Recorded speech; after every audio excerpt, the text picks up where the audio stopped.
اوس راځم خپلې خبرې ته ښه متوجه سي.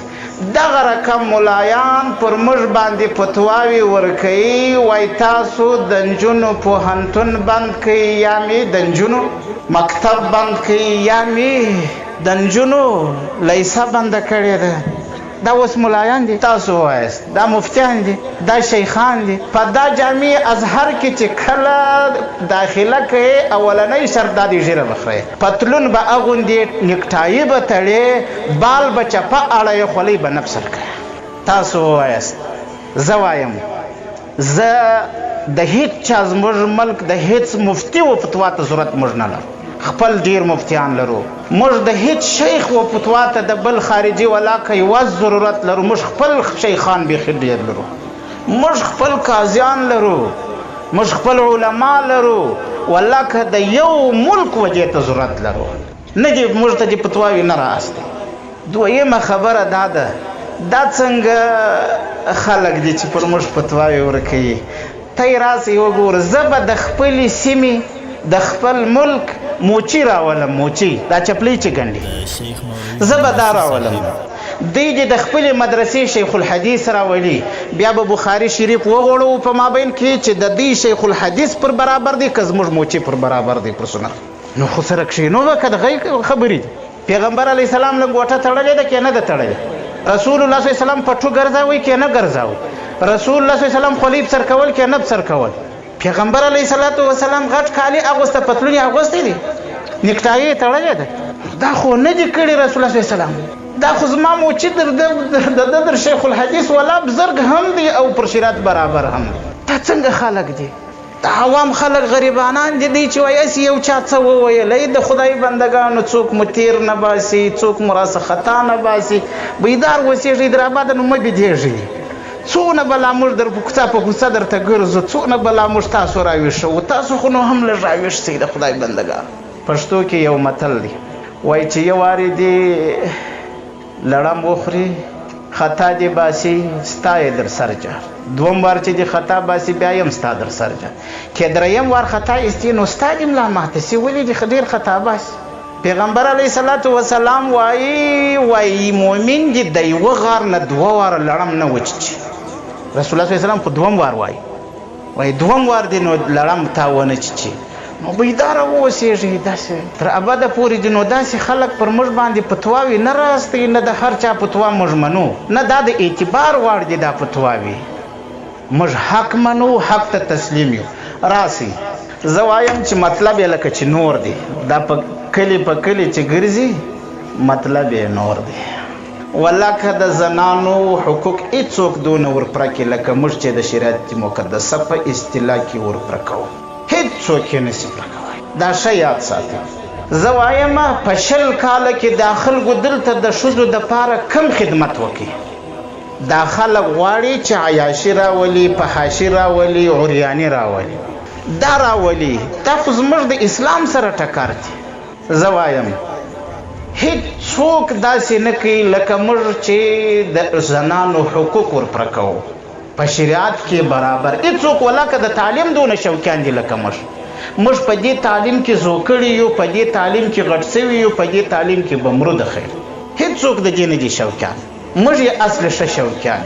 تاسو به په یاد وي په دې سیمه کې په افغانستان کې چې کله کافران راغله 1900 چینله یې خلاص کړ. دی موږ ته وایي تاسو بې سواده یاست، بې تعلیمه خلک یاست، شی مو نه دی زده.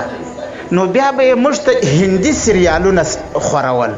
نو چې زه یار بې سواده سم د خدای بنده په شي نه پوهېږم، نو په هندي خو بیخي ولاکه پوهېږم، که پوهېږم په اردو خو دې بیخي ولاکه پوهېږم چې دا اوس څه وایي، په انګریزي خو دې بیخي نه پوهېږم. دا ظالمانو دا خورول، دا عیاشي فحاشي غواړي، دا د ښځو په حقوقو باندې نه دي.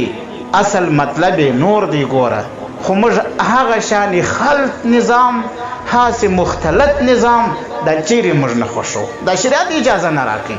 موږ د دې شریعت دپاره په لکونو انسانان ګلورینې ځوانۍ قربانۍ ورکړي دي، چیرې دا ورسره من.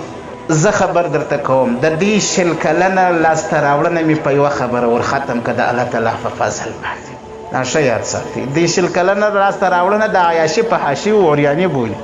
هغه دغه نه دي دا ډمان پخوا موږ ډمانو د لاکان بلل دی چې راله باره یې هنرمندان که که نه نو دی دغه شیان یې راوړي دا هنرمندان به مردان یې پسې لکوه که نه دا ښه یاد ساتئ د کافرانو یوه حربه پاته ده چې اختلاف مابین ته راغورځي اختلاف مابین ته راغورځي ښه بیداره واوسېږي پیغمبر علیه صلات وسلام وایي چې په لمانځه کې درېږي دی نږدې ودرېږي په دا مابین کې که پرجه پرېږدي بیا شیطان د کشني وري په شکل دلته وځي ننوځي په زړو کې مخالفت پیدا کېږي دا چې سره نږدې سي دغه پرجه مه ورکوئ شیطان نو موږ و تاسو که پرجه نه پرېښو په الله قسم که یا بیا پټاو ووینئ لاس سره ورکئ لاس ګورئ دا ښه یاد ساتئ یا بیا والله که څوک در باندې راسي خدا یو شی به د ذهنه باسي که تا ویل چې زه یم ما ویل چې زه یم نه به ته یې نه به زه یم که ما ویل چې ته یې تا ویل چې ته یې هم به زه یم هم به ته یې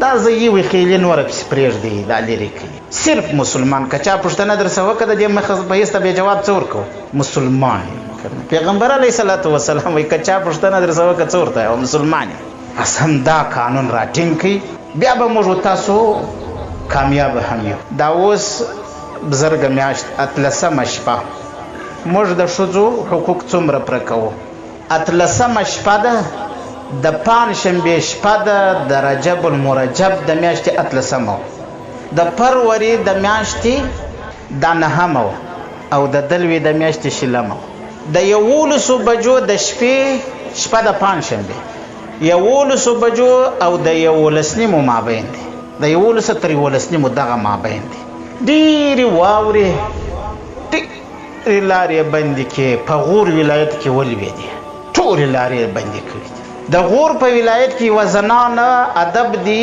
پر عیال باندې پر بچي مریضه ده میډیکل کلینیک ته چې یوړه هغه ډاکټران ورته وایي چې د زنانې ماشوم مړ دی خو د دې هم خطره ده د مرګ علی قدر امیر المؤمنین حفظه الله تبارک وتعالی هغه ته خبر رالی د 11 تر 11 دا ټیم دی د شپې چې داسې یو واقعه ده څه وکړو شیخ صاحب ورته وایي تاسو ته لکه چې تیارې ګرانې دي تاسو ته لکه چې تیل قدرمند دي تاسو ته لکه چې پیسې قدرمند دي دا یو شی ماته در معمولي کشني پورې ولاکه هېڅ حیثیت لري ور واولو زه وایي تیاره سهار چې خبر رالی الله پاک زنانو ته نجات ورکوي ښځه رکه روغه ده ماشوم لرې سوی دی الحمدلله اوس نو په 20 کاله کې بیا تاسو د دې تاریخ راته وښیاست چې د کومې زنانې دپاره یې د نجات تیاره اولزولې دی خو زنانه پر پلنګ باندې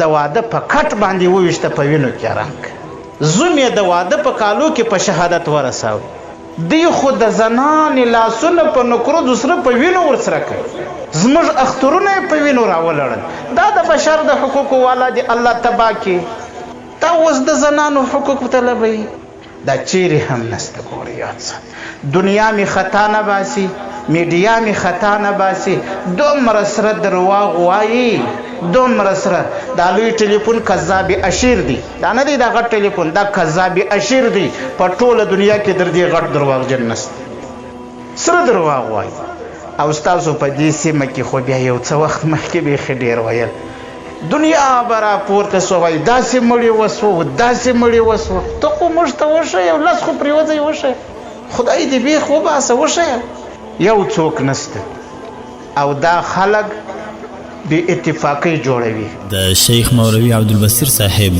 یوټیوب چینل ته ښه راغلاست که دا ستاسو اول راتګ وي هیله ده چې زموږ چینل سره شریک کړئ او د بیا خبرېدو بټن هم ووهئ